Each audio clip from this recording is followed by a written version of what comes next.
So hey guys once again welcome to all of you. यहाँ पे भाई English का बिल्कुल मैंने same to same exam pattern पे क्वेश्चन लिए हैं, बट एक चीज़ मैंने यहाँ पे किया, आज मैंने डायरेक्ट नहीं लिया, डायरेक्ट की जगह पे मैंने एक PQRS वाला क्वेश्चन बढ़ाया है। सो डेफिनेटली आप में से एक दो मैं बता दूंगा, एक दो आपको बताने पड़ेंगे।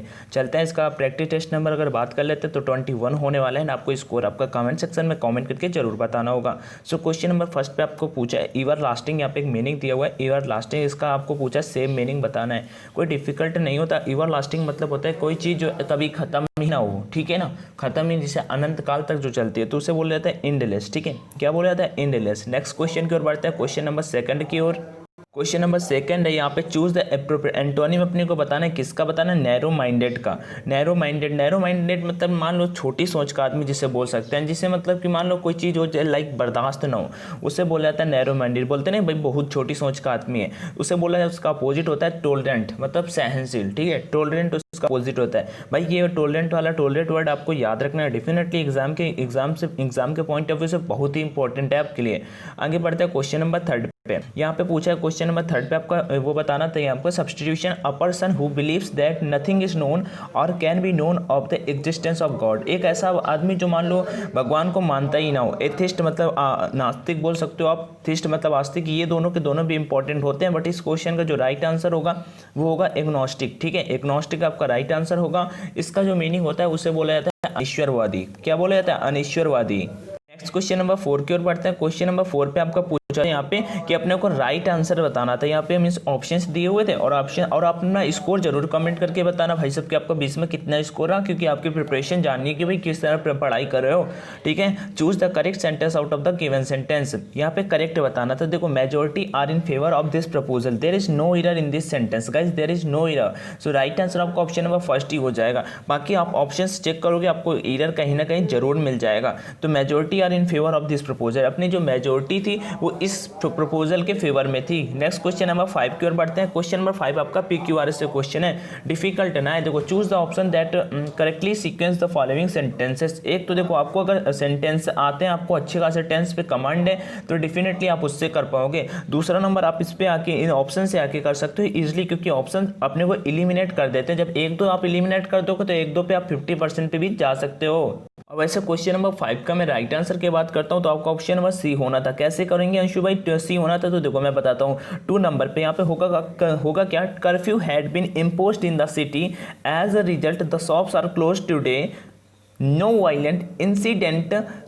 To place, the police was ready to tackle any problem. मतलब कि जो पुलिस थी वो रेडी थी और वहाँ पे कर्फ्यू वगैरह लगा दिया गया था आपको इस बेसिस पे। देखो यहाँ पे दो तो आप बिल्कुल सिंपली सा रिमूव कर दोगे, ऑप्शन नंबर बी और ऑप्शन नंबर डी। आप देखना ट्राई करके, कोई दिक्कत आपको नहीं आएगा। ऑप्शन नंबर ए और ऑप्शन नंबर सी पे आपको डाउट होगा, बट डेफिनेटली आपका ऑप्शन नंबर यहाँ पे सी राइट होने वाला था।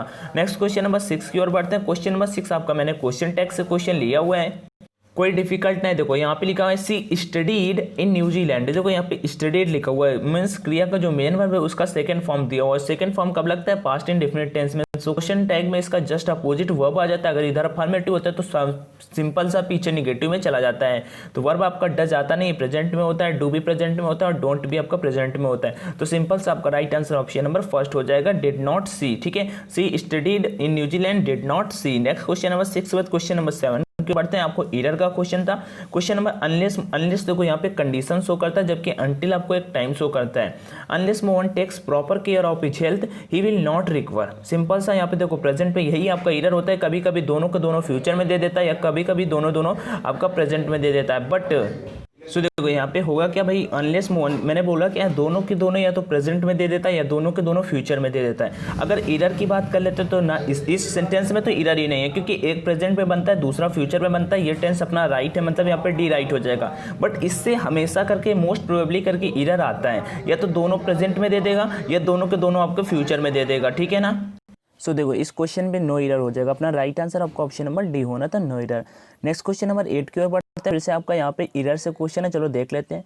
The bird would have died if you had caught it, no error. देखो भाई ये भी क्वेश्चन आपके एग्जाम के लिए बहुत इंपॉर्टेंट, मतलब ये 3 एरर के क्वेश्चन जो आज मैंने लिए हैं, तीनों के तीनों से एक क्वेश्चन कॉन्सेप्ट बेस पक्का आने वाला है। यहाँ पे कुछ नहीं है, बस आपको यहाँ पे ये याद रखना है कि अगर आपका वर्ब वुड हैव लगा है तो इसके साथ में आपका हैड लगने वाला होता है। ठीक है ना? फिर एक बार पढ़ लेते हैं, the bird would have died if you had caught it, no error. So right answer आपका ऑप्शन नंबर डी होगा, नो एरर। बट मैं बता देता हूँ, अगर वुड हैव लगा है तो इसके साथ में आपका हैड लगता है, ठीक है, एक बार याद रखना भाई, लिख भी लेना कहीं पे आगे। ये कंडीशनल टेंसेस होते हैं और उसका डायरेक्शन फिर से यहाँ पे एरर का क्वेश्चन है, कोई डिफिकल्ट नहीं। देखो यहाँ पे फिर से वही एरर पे एरर आ गया है। अब इसे जस्ट कुछ सेकंड्स पहले मैंने ये बताया था आपको। देखो एरर का क्वेश्चन है यहाँ पे, और आपको पता होना चाहिए जब एज सुन एज के बाद टेंस होता है तो हमेशा आपका प्रेजेंट में बनता है। किसमें बनता है? प्रेजेंट में बनता है, प्रेजेंट सिंपल टेंस में बनता है। कुछ देर पहले मैंने बताया था आपका कभी दो या तो दो फ्यूचर में एरर दे देगा या दोनों के दोनों प्रेजेंट में एरर दे देगा। यहाँ पे दोनों के दोनों फ्यूचर में कर दिए, जबकि आपका एक पहला वाला जो होता है वो फ्यूचर में होता है, दूसरा आपका प्रेजेंट में होता है। तो यहाँ पे यू विल रीच नहीं होगा, यहाँ पे केवल यू रीच होगा, विल आपका यहाँ पे हटने वाला है। नेक्स्ट क्वेश्चन नंबर 10 की ओर बढ़ते हैं। क्वेश्चन नंबर 10 आपका PQRS से क्वेश्चन है। Arrange the following option to get a meaningful paragraph.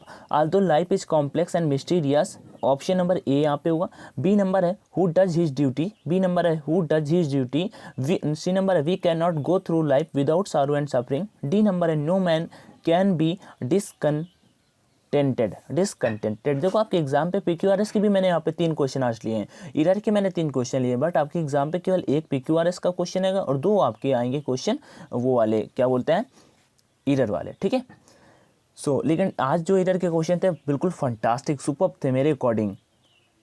सो यहाँ पे कैसा करेंगे क्वेश्चन नंबर 10 पे। देखो इसका मैं राइट आंसर आपको बताता हूँ क्वेश्चन 10 का, दिन आपको वहाँ पे ऊपर चल के बता देता हूँ। सीक्वेंस ईजी था, सीक्वेंस वहाँ पे आल्दो वगैरह लगाए। 10 का ऑप्शन नंबर डी CADB। चलो देखते हैं कैसे CADB। सी यहाँ पे स्टार्ट होगा, वी कैन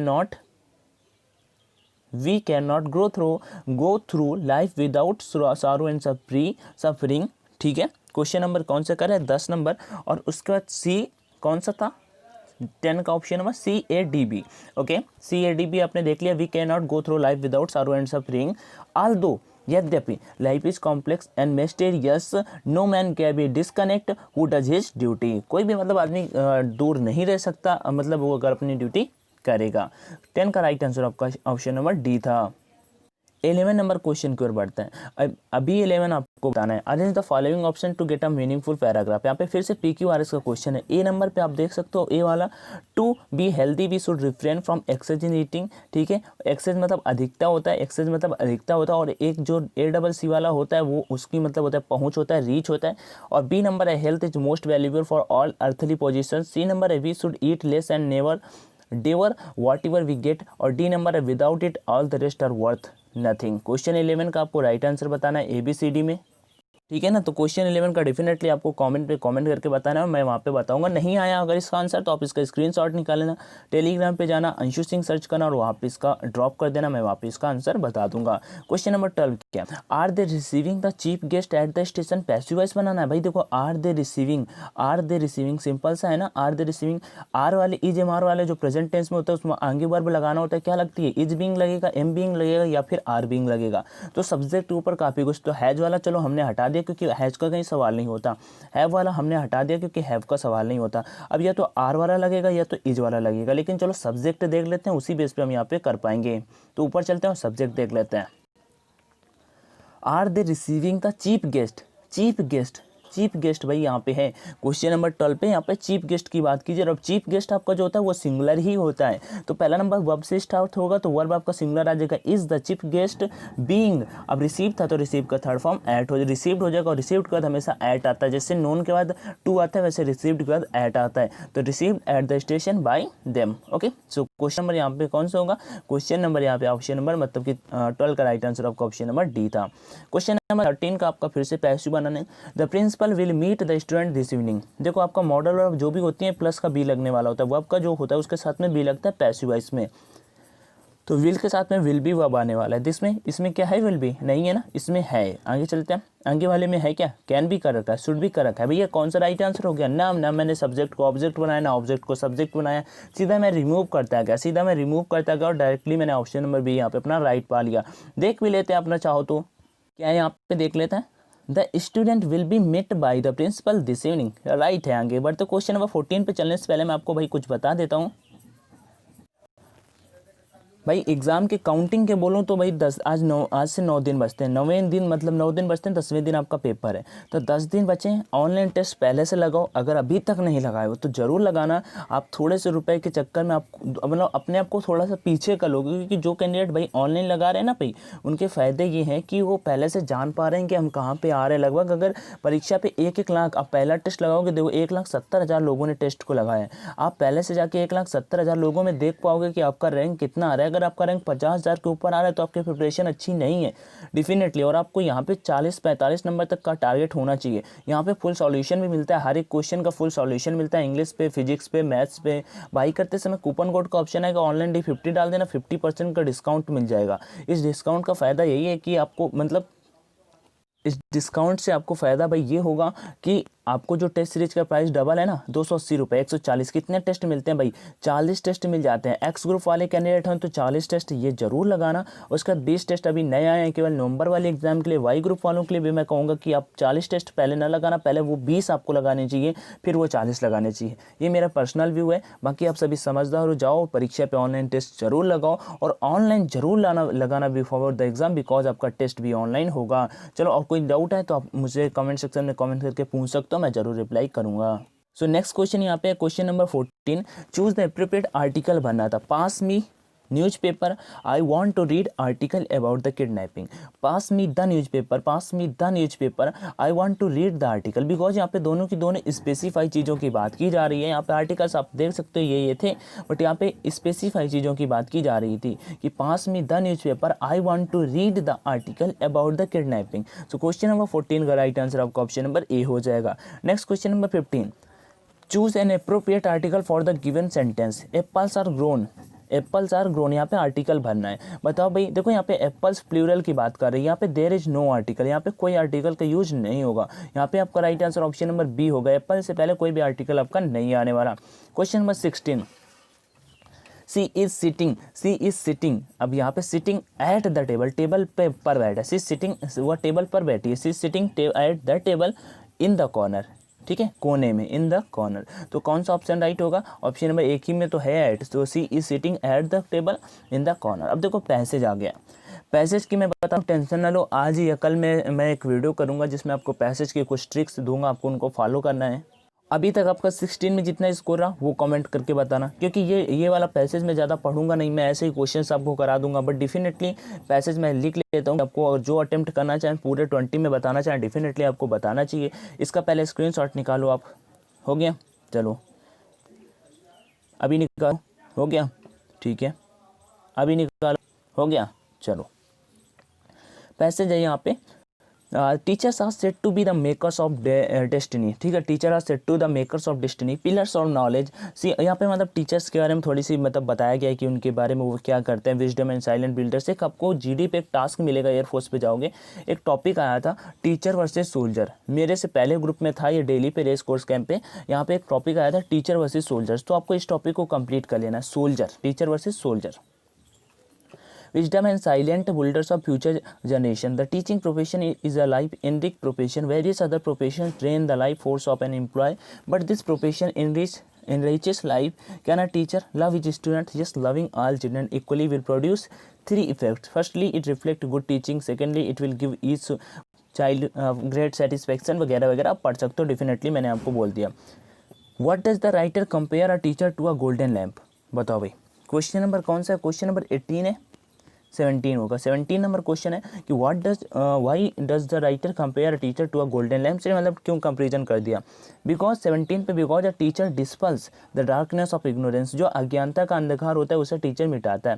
सो इसका राइट आंसर, और देखो इसमें यहाँ पे देखो, because a teacher glows with wisdom, यहाँ पे इस वाले चैप्टर का आप बिना देखो समझे हुए भी, बिना पढ़े हुए, आपको टाइम नहीं बचता, 30 सेकंड है, आपको चारों क्वेश्चन करने हैं, 30 सेकंड में आप पढ़ के निपटा सकते हो, मतलब कि ये नहीं पढ़ा कोई दिक्कत नहीं, आप इसे ही करके थोड़ा सेंस के अकॉर्डिंग कर सकते हो, नेक्स्ट क्वेश्चन की ओर बढ़ते हैं। Who are responsible for future leaders, future मतलब लीडर्स के लिए कौन रिस्पॉन्सिबल होता है? Teachers at school, teachers who gives career guidance, parents who are the first teachers, profession at universities. Question number 18। अब 18 का right answer teachers at school, teacher ही जो होते हैं जो हमें पहले गाइड करते हैं, बताते हैं क्या सही है और क्या गलत है। Question number 19। What are teachers consider to be, मतलब टीचर्स को क्या कंसीडर किया जाता है? Question number 19 sorry. तो makers of destiny only, pillars of knowledge only, all of the above, sea of wisdom only. ये सारी की सारी टीचर्स में होते हैं। Sea of wisdom only, pillars of knowledge only, makers of destiny only, ये सारी की सारी चीज़ें। तो क्वेश्चन 19 का option number D. 20। What can the love of children ensure in a teacher? What can the love of children ensure in a teacher? Question number 20 का right answer आपका option number D, good teaching, enrichment of mind and heart and satisfaction. So question number 20 का right answer आपका option number D हो जाएगा। Guys अभी भी कोई doubt है तो आप कमेंट में मुझसे आस्क कर लेना, मैं जरूर आपका रिप्लाई करूंगा। एंड परीक्षा पे ऑनलाइन टेस्ट लगाओ, कहीं भी लगा सकते हो बट ऑनलाइन टेस्ट जरूर लगाना। So thank you for watching the video and love you to all for watching the video. Take care, जय हिंद। एंड एक जो PQRS पूछा था वो जरूर बताना।